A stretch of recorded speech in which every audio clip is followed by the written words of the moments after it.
Hi army sense സെനിവണിൻ്റെ 11th എപ്പിസോഡായിട്ട് എത്തിയിട്ടുണ്ട്. അപ്പോൾ എൻ്റെ എക്സാമിൻ്റെ ഡേറ്റൊക്കെ വന്നു. അപ്പോൾ എനിക്ക് സ്റ്റഡി ലീവൊക്കെയാണ്. അപ്പോൾ ഒരു എക്സാം മാറ്റി വെച്ചതിൻ്റെ ഇടയിലാണ് ഞാനിപ്പോൾ വീഡിയോ എഡിറ്റ് ചെയ്ത് അപ്ലോഡ് ചെയ്യുന്നത്. അപ്പോൾ അടുത്ത മാസമാണ് എൻ്റെ എക്സാം തീരുകയുള്ളൂ. അതിനുശേഷമാണ് എപ്പിസോഡ്സൊക്കെ ഇടുകയുള്ളൂ. അതിന് മുമ്പ് എനിക്ക് ടൈം ഉണ്ടെങ്കിൽ ഞാൻ ലെങ്ത്ത് കുറവാണെങ്കിലും എപ്പിസോഡ് ഇടാൻ നോക്കാം. അപ്പോൾ എല്ലാവരും പോയി എപ്പിസോഡ് കണ്ടോ, ഇഷ്ടപ്പെടണമെങ്കിൽ ലൈക്ക് കമൻറ്റ് എന്തായാലും ചെയ്യണം, സബ്സ്ക്രൈബ്. കുട്ടികളെ, ഞങ്ങൾ എൻഗേജ്മെന്റ് ഡേറ്റ് പോയി നോക്കി. അടുത്ത മാസം 1-ാം തീയതി. പ്രാർത്ഥന വെച്ചും കേട്ടല്ലോ.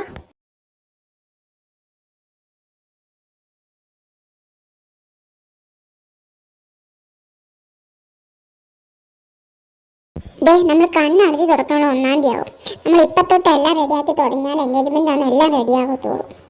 ശരിയാ നിർമ്മല, നമ്മൾ ഇപ്പം എന്തെങ്കിലും ചെയ്ത് തുടങ്ങണം. ആ ടൈം ആകുമ്പോൾ എല്ലാം റെഡി ആകത്തുള്ളൂ. ഞാൻ ആദ്യം തന്നെ ദേവികയും രവിയും മായയൊക്കെ വിളിച്ച് പറയട്ടെ. ലച്ചുവിൻ്റെ റൂമിലെ ഡോർ ആരോ കൊട്ടുന്ന സൗണ്ട് കേട്ടാണ് ലച്ചു എന്ന് ഡോർ തുറന്നത്. അത് നമ്മുടെ ത്രിലോകായിരുന്നു.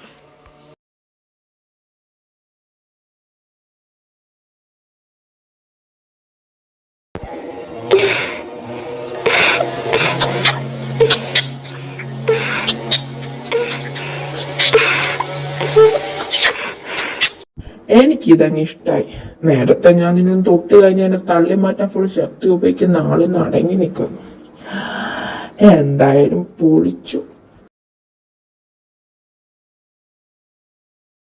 നീ അടങ്ങി നിന്ന് വന്നതിൽ വെച്ച് ഞാൻ ഈ അവസരം അങ്ങ് മുതലാക്കിയാലോ എന്ന് ആലോചിക്കുക. പക്ഷെ വേണ്ട, അതിനൊക്കെ ഇനിയും ടൈം ഉണ്ടല്ലോ. അവസരം മുതലാക്കാനും മുതലാക്കാതിരിക്കാനൊക്കെ. ഞാൻ വന്ന കാര്യം പറയാം. എന്റെ ഈ വാച്ച് അതിവിടെ വെച്ചേക്ക്. വെച്ചാൽ മാത്രം പോരാ, പുറത്ത് 4 വന്നാലും കാണുന്ന രീതിയിൽ തന്നെ എടുത്തു വെച്ചേക്കണം. അത് നിനക്ക് താമസിക്കാതെ തന്നെ മനസ്സിലായിക്കോളൂ. എന്നാ ശരി, ഞാൻ പോവാം. Good night. പിന്നെ സുഖമായിട്ട് കിടന്നുറങ്ങിക്കോ. ഇനിയുള്ള രാത്രിയൊക്കെ നിനക്ക് കിടന്നുറങ്ങാൻ പറ്റണമെന്നില്ല.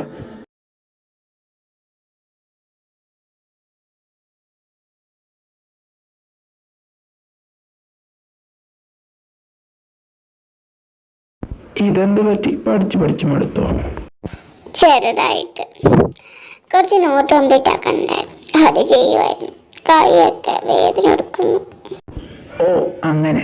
അല്ല, എന്റെ ഹെൽപ്പ് വല്ലതും വേണോ? വേണ്ട ഏട്ടാ, തീരാറായി. ഇച്ചിരി കൂടെ ഉള്ളൂ. അത് ഞാൻ തന്നെ ചെയ്തോളാം. പിന്നെ നമ്മുടെ എൻഗേജ്മെന്റ് അടുത്ത മാസമാണ്. ലച്ചു, നിനക്ക് വേറെ എന്തെങ്കിലും പ്രശ്നമുണ്ടോ? നിന്റെ മൂട് തരം ശരിയില്ലാത്ത പോലെ എനിക്ക് തോന്നുന്നു. അങ്ങനെ ഒന്നുമില്ല. ഒന്നുമില്ലേ? ചെറിയ തലവേദന ഉണ്ട്. കുറെ നേരമല്ലേ നോട്ട് തന്നെ കുത്തിപ്പിടിച്ചിരുന്നു. തലയും വേദന എടുക്കുന്നുണ്ട്, കൈയും വേദന എടുക്കുന്നുണ്ട്. തലവേദനയോ? എന്നിട്ട് നീ മരുന്ന് കഴിച്ചോ? ആ, കഴിച്ചു. അന്ന് നീ കയറി കിടന്ന് ഉറങ്ങാൻ നോക്ക്. ആ നോട്ടൊക്കെ ഇങ്ങനെ ഞാൻ എഴുതി തരാം. വേണ്ട, ഞാൻ തന്നെ എഴുതിക്കോളാം. ഓക്കെ, പക്ഷെ ഇപ്പൊ നീ കയറി കിടന്ന് ഉറങ്ങാൻ നോക്ക്. എന്നിട്ട് രാവിലെ വരെ എൻ്റെ നോട്ട് എഴുതി വെച്ചാൽ മതി. ആ ചേട്ടാ, ഞാൻ കിടന്നോളാം. പിന്നെ ചേട്ടാ, ഐ വാണ്ട് എ കിസ്. എന്ത്? എനിക്കൊരു കിസ് വേണമെന്ന്. നിനക്ക് വയ്യെന്നല്ലേ പറഞ്ഞത്? കയറി കിടന്ന് ഉറങ്ങടി. ഞാൻ ഉറങ്ങിക്കോളാം. ആദ്യം എനിക്കൊരു കിസ് താ. നിനക്ക് എന്താടി? എനിക്കൊന്നുമില്ല, ഞാൻ ചോദിച്ച സാധനം ആദ്യം താ. വേണോ? വേണം.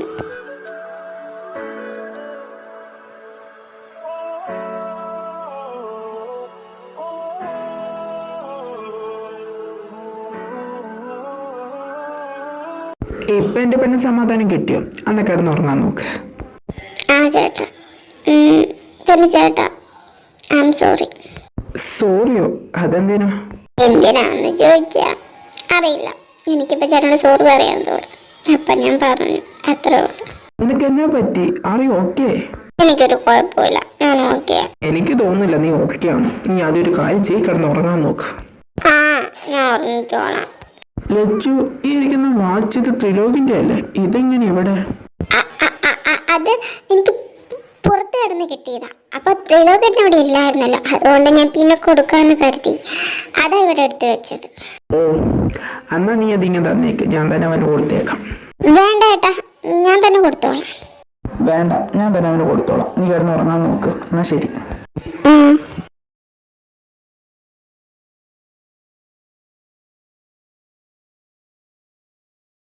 ഹാളിലിരുന്ന് ഫോണിൽ കാര്യമായിട്ട് പറഞ്ഞുകൊണ്ടിരിക്കുന്ന ത്രിലോകിന്റെ അടുത്തേക്ക് പാർത്തു വരുന്നു.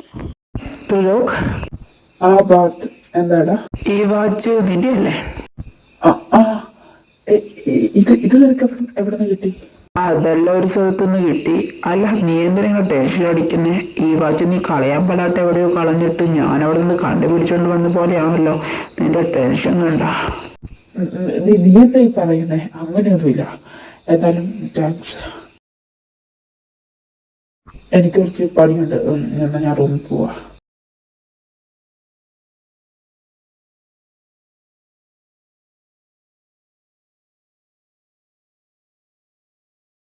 അപ്പൊ ലച്ചുവിന്റെ എൻഗേജ്മെന്റ് ആയി. അല്ല, അപ്പൊ പെട്ടെന്ന് തന്നെ കല്യാണം കാണൂലോ?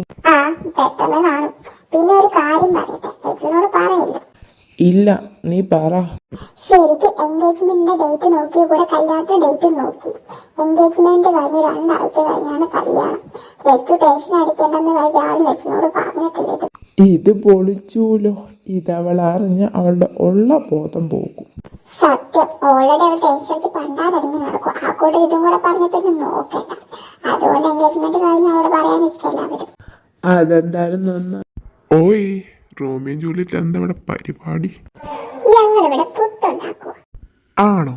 എന്നാ ഒരു പ്ലേറ്റ് എനിക്ക് കൊടുത്തോ. അല്ല, നിന്റെ വാലെവിടെ? കണ്ടില്ലല്ലോ. അവള് പുട്ടിന് കടല മേടിക്കാൻ പോയേക്കുവാ. ആണോ? പക്ഷേ എനിക്ക് കടല ഇഷ്ടമല്ല, എനിക്ക് പപ്പട ഇഷ്ടം. നീ അവളോട് ഒരു പാക്കറ്റ് പപ്പടം മേടിച്ചിട്ട് വരാൻ പറയാട്ടോ. ഇപ്പൊ തന്നെ പറയാട്ടോ. അവളെ ചൊറിഞ്ഞോണ്ടിരിക്കാത്ത ക്ലാസ്സിൽ കയറിപ്പോടാ. ഞാൻ പോവാടാ. ദേ, നിന്റെ കൂടെ ഇരിക്കുന്ന ഈ സാധനത്തെ സൂക്ഷിച്ചോ. എന്നാ നിന്റെ കാലേ വരുന്ന എത്തിട്ടടിക്കൊന്നും പറയാൻ പറ്റത്തില്ല. ആർക്കും ചേട്ടൻ സൂക്ഷിച്ചോളാം. പോടി.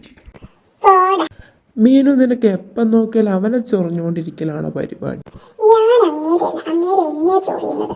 എപ്പ എന്നെ ലക്ഷ്മണൻ കണ്ടാലും തലയും വാലും കുരുട്ടടക്കള എന്തൊക്കെ അങ്ങേര് പറഞ്ഞ ചേട്ടൻ അറിയോ?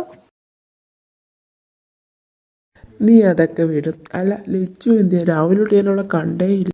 അവള് പുറത്ത് പോയേക്കുവാ. അവളുടെ കൂടെ ഹോസ്റ്റലിൽ നിന്നൊരു ഫ്രണ്ട് അവളെ കാണാൻ വന്നിട്ടുണ്ടെന്ന്. ആ ഫ്രണ്ടിനെ കാണാൻ വേണ്ടി പോയേക്കാം. അല്ല, എവിടെ പോയാലും നിന്നെ വിളിച്ചോണ്ടാണല്ലോ പോകാറുള്ളൂ. ഇന്നെന്താ ഒറ്റയ്ക്ക് പോയത്? ആ എനിക്കറിയത്തില്ല. ഞാൻ വന്നതെന്ന് ചോദിച്ചപ്പോ അവള് പറഞ്ഞു നീ വരണ്ട, ഞാൻ തന്നെ പോക്കോളാം. റോഡിൽ ട്രാഫിക് ബ്ലോക്കിൽ പെട്ടുകിടക്കുന്ന പാർത്തും ഋത്തിക്കും. എന്റെ ചേട്ടാ, ഇത് എന്ത് ബ്ലോക്കാ? ഇങ്ങനെ പോയി നമ്മൾ എപ്പോഴും ഓഫീസിലെത്തുന്നേ?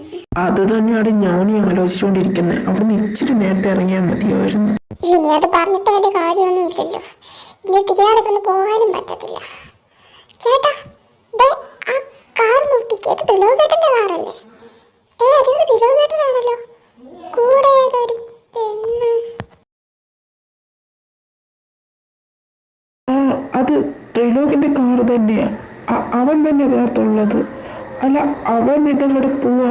അവൻ രാവിലെ ഓഫീസിൽ പോകുമ്പോൾ നേരത്തെ ഇറങ്ങിയതാണല്ലോ. പിന്നെ ഇവനെന്താ ഇവിടെ ചെയ്യുന്നത്?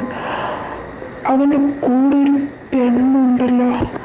ചേട്ടാ, പെണ്ണിനെ സൂക്ഷിച്ച് നോക്കിക്കേ. അത് നമ്മൾ ലച്ചു പോലെ തന്നെയില്ലേ? അത് ലച്ചു പോലെ തന്നെ ഉണ്ട്. അത് ലച്ചു ആണോ? അവളാണെങ്കിൽ അവളെന്താ ത്രിലോകിന്റെ കൂടെ ചെയ്യുന്നേ? ശരിയാ, ലച്ചു ആണെങ്കിൽ ത്രിലോകനോട് എന്താ ചെയ്യുന്നത്? ഏത് ലച്ചു ആയിരിക്കില്ല. നമുക്ക് ചിലപ്പോൾ ദൂരെ നോക്കിയിട്ട് അവളെ പോലെ തോന്നുന്നതായിരിക്കും.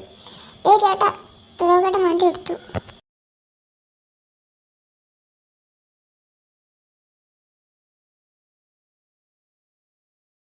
നൈറ്റ് വീട്ടിലേക്ക് ലേറ്റായി കയറി വരുന്ന പാർത്തേട്ടാ, എന്താ അത്ര ലേറ്റായി? ഓഫീസിൽ കുറച്ച് കൂടുതൽ ജോലി ഉണ്ടായിരുന്നു, അതാ ലേറ്റ് ആയത്. അല്ല, നീ എന്തിട്ട് നേരിട്ട് കിടക്കാത്തെ? അത് മീനു ഇപ്പൊ വീട്ടിലേക്ക് പോയതേ ഉള്ളൂ. ഇത്ര ലേറ്റ് ആട്ടോ? അവൾ ഇത്ര നേരം ഇവിടെ എന്തെടുത്തിരിക്കുമായിരുന്നു? അത് ഞങ്ങൾ രണ്ടുപേരും കൂടെ അസൈൻമെന്റ് ചെയ്യുമായിരുന്നു. അത് ചെയ്ത് തീർത്ത് വന്നപ്പോ ടൈം പോയത് ഞങ്ങൾ അറിഞ്ഞില്ല. എന്നിട്ട് അവൾ ഒറ്റയ്ക്കാണോ വീട്ടിൽ പോയത്? നിനക്ക് അവളോട് ഇവിടെ നിൽക്കാൻ പറഞ്ഞുകൂടായിരുന്നു? ഞാൻ അവളോട് പറഞ്ഞത് ഇവിടെ നിൽക്കാൻ, പക്ഷെ അവൾ കേട്ടില്ല. അവൾക്ക് വീട്ടിൽ പോകണമെന്ന് പറഞ്ഞു. പിന്നെ അവൾ ഒറ്റയ്ക്കല്ല പോയത്, അവളെ കൊണ്ടാക്കാൻ ത്രിലോകേട്ടനും പോയിട്ടുണ്ട്. ത്രിലോകോ? ആ, ത്രിലോകേട്ടൻ. നീ ഫുഡ് കഴിച്ചോ? ഞാൻ കഴിച്ചു. ചേട്ടന്? ഞാൻ പുറത്തുനിന്ന് കഴിച്ചായിരുന്നു. പിന്നെ ലച്ചൊരു കാര്യം, ഇന്ന് നീ കോളേജിൽ നിന്ന് പുറത്തു വല്ലതും പോയായിരുന്നു? ഇല്ലല്ലോ, ഞാൻ പുറത്തൊന്നും പോയില്ല. എന്താ ചേട്ടാ അങ്ങനെ ചോദിച്ചേ? അതിന്ന് ഞാനും ഋത്തിക്കും ഓഫീസിൽ പോണ വഴിക്ക് ട്രാഫിക് ബ്ലോക്കിൽ പെട്ട് കിടക്കുമായിരുന്നു. ആ സമയത്ത് അവിടെ ത്രിലോകിൻ്റെ കാറും ഉണ്ടായിരുന്നു. അതിൽ അവൻ്റെ കൂടെ ഒരു പെങ്കൊച്ചും ഉണ്ടായിരുന്നു. ആ പെങ്കൊച്ചിനെ കണ്ടിട്ട് നിന്നെപ്പോൾ ഞങ്ങൾക്ക് തോന്നി, അതാ ഞാൻ ചോദിച്ചത്. ഞാനോ? ത്രിലോകേട്ടൻ്റെ കൂടെയോ? നിങ്ങൾക്ക് രണ്ടിനും തോന്നിയത് തന്നെ. ആ, ഞങ്ങൾക്ക് തോന്നിയതായിരിക്കും. നീ പോയി കിടക്കുന്നില്ലേ? ആ ചേട്ടാ, ഞാൻ കിടക്കാൻ പോവാ. ആദ്യം ഞാൻ പോയി കുറച്ച് വെള്ളം കുടിക്കട്ടെ. ആ, എന്നാ ഞാൻ റൂമിലേക്ക് പോവാ. നീ വെള്ളം കുടിച്ചിട്ട് പോയി കിടക്കാൻ നോക്ക്. ത്രിലോക് അവിടെ നിന്ന് റൂമിലേക്ക് പോയി.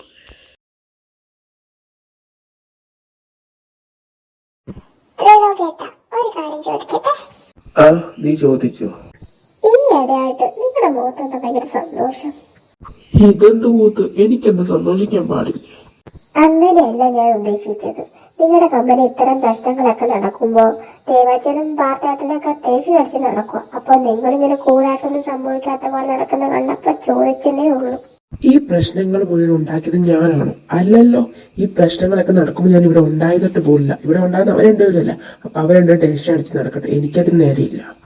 നിങ്ങളോട് ഇതിപ്പോ ചോദിച്ച് എന്നെ പറഞ്ഞാൽ മതി. ആണല്ലോ, അപ്പൊ മിണ്ടാതിരിക്കുക. ഞാനിനി ഒന്നും മിണ്ടുന്നില്ല. നിങ്ങൾ സന്തോഷിക്കുക, അല്ലെങ്കിൽ തുള്ളിച്ചാടോ തലകുത്തിമാറോ എന്ത് വേണമെങ്കിലും ചെയ്യും. ഓയ്, പിണങ്ങിയോ? നീ മീനു, എന്റെ പൊന്നേട്ട്, നീ പിണങ്ങിയോ? ഞാൻ ചുമ്മാ പറഞ്ഞതാ മിണ്ടാതിരിക്കാൻ. എനിക്ക് നിന്നെ ചെലവേക്കാതെ പറ്റത്തില്ല. നീ മിണ്ടടി, നീ മീനു. മീനു ത്രിലോകൊന്നും പറയുന്ന മൈൻഡ് പോലും ചെയ്യുന്ന അവൾ ഫോണിൽ കളിച്ചുകൊണ്ടിരുന്നു. ഓ, നിനക്ക് മിണ്ടാൻ പറ്റില്ല അല്ലേ? നീ മിണ്ടണ്ട, എനിക്കതാ നിന്നെ കൊണ്ട് മിണ്ടിക്കാൻ. അതും പറഞ്ഞ് ത്രിലോക് അവൻ്റെ കാറ് റോഡിൻ്റെ സൈഡിൽ നിർത്തി. എന്തിനാണ് ഇവൻ കാറ് നിർത്തിയെന്നുള്ള മട്ടിൽ വീണ്ടും ത്രിലോകിനെ നോക്കി അവൻ അവളെയും.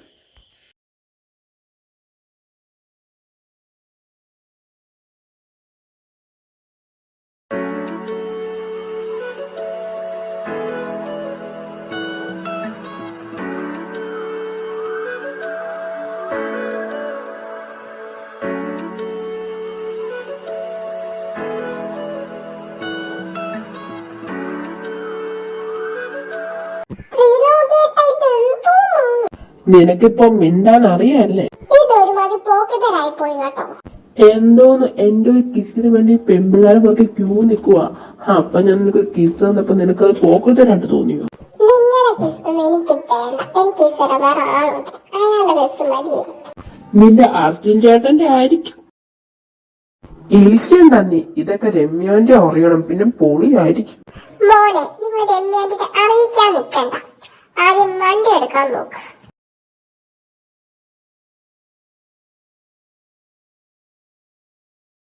ത്രിലോകേട്ടാ, പറ. ലച്ചുവിന്റെയും പാർത്തേട്ടന്റെയും കല്യാണം നടക്കാൻ പോവല്ലേ?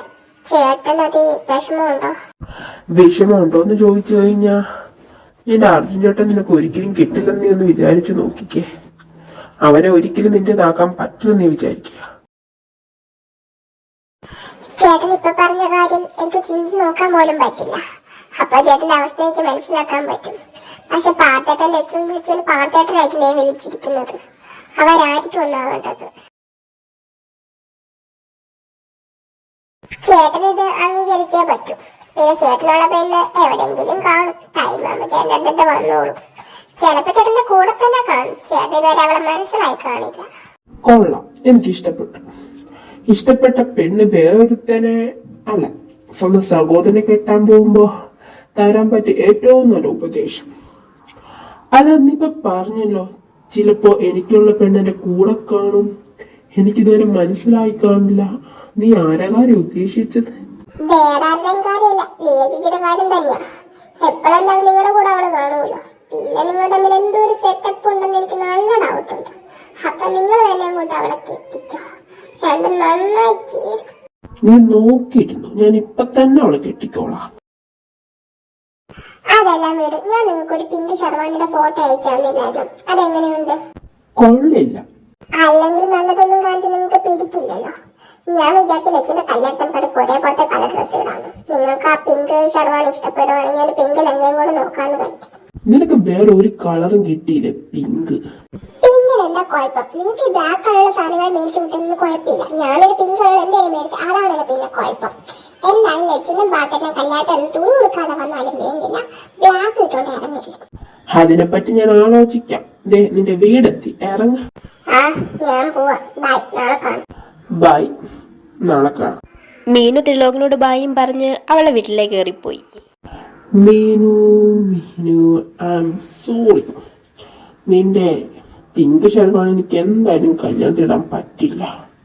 കല്യാണ ചെറുക്കൻ വൈറ്റ് ഷർട്ടും മുണ്ടും അണിയിട്ടേണ്ടത്.